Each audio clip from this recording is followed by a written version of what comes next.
2 वायुसेना सुरक्षा के गनर हैं और उत्तर प्रदेश पुलिस के 3 गनर हैं मेरे पास।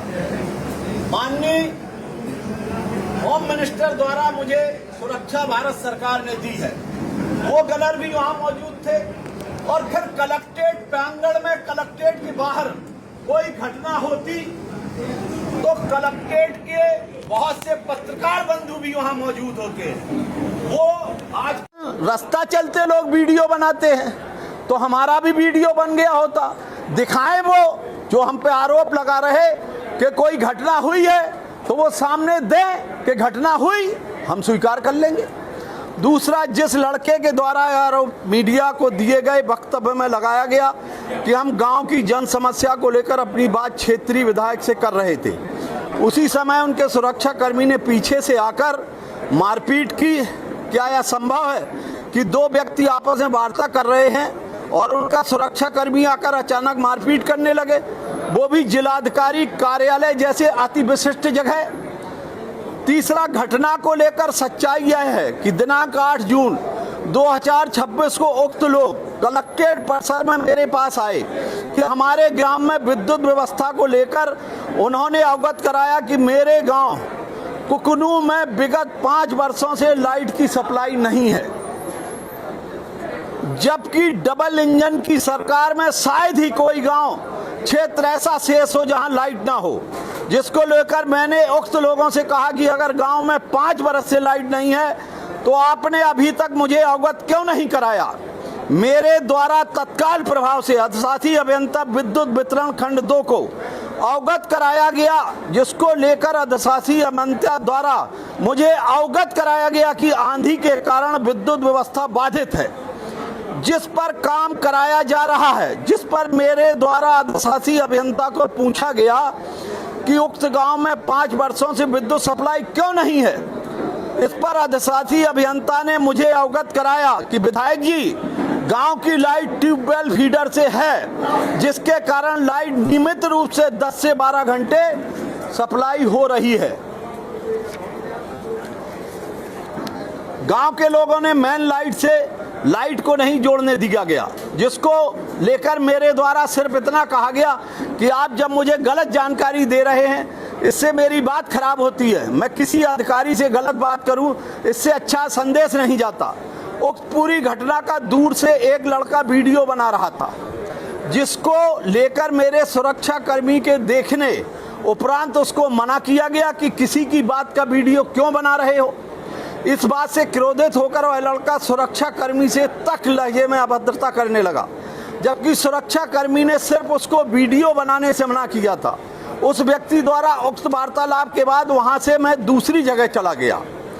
जिलाधिकारी कार्यालय में पूरे जिले के सम्मानित पत्रकार बंद रहते हैं। उक्त घटना अगर घटी हुई होती तो यह घटना पत्रकार साथियों से अछूती नहीं रहती। दिनांक 9 और 10 जून को 2026 की साजिश के बाद कुछ तथाकथित लोग जो अपने आप को संभावित उम्मीदवार कहते हैं के द्वारा एक सुनियोजित नैरेटिव सेट किया गया, ताकि सर्व समाज के बीच में बेमनस्ता फैलाकर सामाजिक बुद्धि उसका जौहर घोल सकें। जबकि उस दिन सामान्य वार्तालाप ही हुआ था, जो घटना में तब्दील कर बदनाम किया जाए। उसी के क्रम में यह नैरेटिव चलाया गया कि मेरे और मेरे पुत्र द्वारा उक्त लोगों को जुगनू की संज्ञा दी गई, जो पूर्णतः असत्य है। कहीं हमारा बयान, कहीं हमारा लिखा हुआ, कहीं हमारे द्वारा कहा गया जुगनू शब्द अगर है तो वो पेश करें प्रेस के सामने, प्रशासन के सामने। अगर हम बाप बेटे में से किसी ने कहा हो तो जो सजा समाज देगा हम तैयार हैं, लेकिन सिर्फ फर्जी बात करना। उक्त लोगों के द्वारा एक शिकायती पत्र सुरक्षा कर्मी के विरुद्ध दिया गया, जिसकी जांच पुलिस अधीक्षक जालौन के द्वारा उत्तराधिकारी को सौंपी गई, उच्च अधिकारियों को सौंपी गई, जिसकी जांच जारी है। परंतु राजनीतिक विरोधियों के द्वारा लगातार क्षेत्र में मनगढ़ंत झूठ फैलाकर सामाजिक बुद्धोस पैदा किया जा रहा है। मेरे क्षेत्र के सभी सम्मानित ब्लॉक प्रमुख भी रहे हमारे राजेश जी, और प्रधान जी रहे, हमारे प्रधान रहे 3-3, 4-4 बार औता से हैं धर्मेंद्र जी, हमारे जो है कालपी से प्रधान जी हैं, गिल्लू हैं, रामराज जी हैं, हमारे चुरखी से हैं, नादई के प्रधान जी हैं, हमारे गुड्डू हैं पिथौपुर से, और नादई के जिस गांव की घटना बता रहे उसके प्रधान जी मौजूद हैं। और मैं इन सब लोगों से ये नादई के प्रधान है मल्लू जी, मौलू के प्रधान है केदार सिंह पाल, और ये चंद्रपाल जी हैं रूरा के, सब आप जानते हो इनको।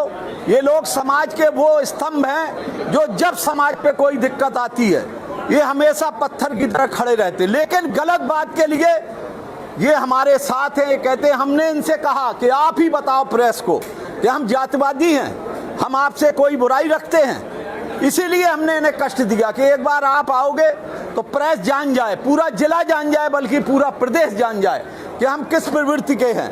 हम 45 साल से सत्ता में राजनीति कर रहे हैं, लगातार विपक्ष में रह के और लगातार लोगों की सेवा कर रहे हैं, लेकिन हम पहली बार कालपी से इन लोगों ने हमें चुना, और कालपी में हम अपने मुंह से नहीं कहना चाहते, ये खुद ही बता देंगे कि कितना विकास हमने किया, कितनी सड़कें बनवाई, कितने ट्रांसफार्मर लगवाए, कितने विद्युत के वो सैंक्शन कराए 132 केवीए।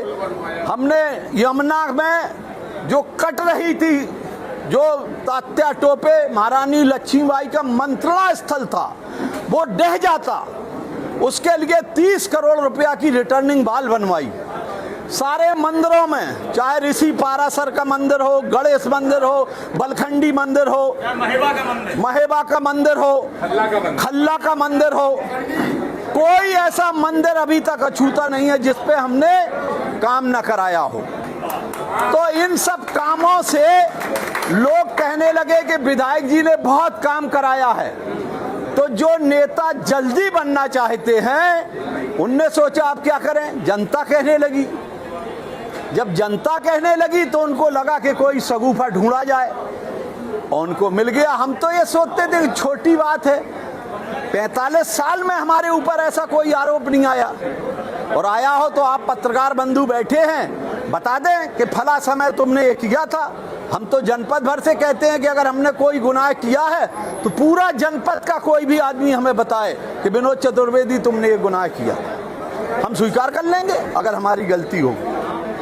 मैं चाहता हूं कि मेरी ये पीड़ा, जो मैंने समाज सेवा की, जिले की सेवा की, विकास किया, चंद ऐसे लोग जिनकी महत्वाकांक्षा ऐसी जगी कि जिस पेड़ पे वो चढ़ रहे उस पेड़ को ही काट रहे। अरे भाई, अगर आप जातिवाद का चोला ओढ़ोगे तो एक जात से तो कोई नेता बन नहीं सकता। एक जात से कोई कह दे, हम कह दे कि हम विधायक बन जाएंगे, कोई आज तक बना हो तो बता दे। जब एक जात से हम बन नहीं सकते तो तुम जो चोला ओढ़ रहे हो वो तो तुम्हारा ही नुकसान है। मैं पूरे उन सभी जो हमारे पूर्व नेता रहे, हम उनसे एक ही निवेदन करेंगे, प्रार्थना करेंगे कि विकास की बात करो, जनता को जो देना है उसकी सेवा करो, जनता को दुखियारियों की मदद करो। और आप मदद करो, 2022 में तुम लड़े थे, 2027 में लड़ लेना। जनता का जो निर्णय होगा वो हम भी स्वीकार करेंगे, तुम भी स्वीकार करना। खाली इससे कि भ्रामक प्रचार करके आप सोचते हो कि हम कुछ पाएंगे, ये राजनीति में अभी तक तो हासिल नहीं हुआ। लोगों ने हमसे खुद ही कहा कि आप चुप हो, तो हमने कहा हम इसलिए चुप है, हमने कोई गुनाह नहीं किया। लेकिन उन्होंने कहा अपनी बात तो बताइए जो सही है। लोग ये मान रहे हैं कि आप चुप हो। हमने सोचा अब हम क्या कहें, 45 साल का सफर हमने पूरा किया, अब ये चुनाव में ऐसा होगा। इस जिले की प्रथा रही, कोई राजनीतिक प्रतिद्वंद्विता कभी नहीं रही। हम लोग 6 चुनाव में खुद लड़ चुका, 7वां चुनाव हो सकता, अगर पार्टी लड़ाएगी तो लड़ूंगा। लेकिन हमारे पहले के भी, चाहे चौधरी शंकर सिंह रहे हों, चाहे बाबूराम जी रहे हों, चाहे लच्छीराम जी रहे हों, चाहे राम सेवक जी रहे हों, कोई भी नेता हमारे जिले का किसी भी दल का रहा हो, कभी ऐसी बेमनुष्यता कभी इस जिले में नहीं आई। और इस बात को उत्तर प्रदेश के जो प्रशासनिक अधिकारी चले गए यहाँ से, वो भी कहते हैं कि एक जिला जालौन ऐसा है जहां हमने कभी राजनीतिक प्रद्वंदता नहीं देखी। चुनाव लड़ रहे, एक टेबल पर बैठे, एक हार रहा, एक जीत रहा और दोनों चाय पी रहे। ये इसकी इस जिले की एक महानता रही है। हम चाहते हैं उन लोगों से भी कि ये महानता बनाए रखें, सियासत करें। सियासत उनके लिए खुला खेल है जनता का। जनता जिसे चाहेगी वो बन जाएगा, जिसे नहीं चाहेगी वो। धन्यवाद।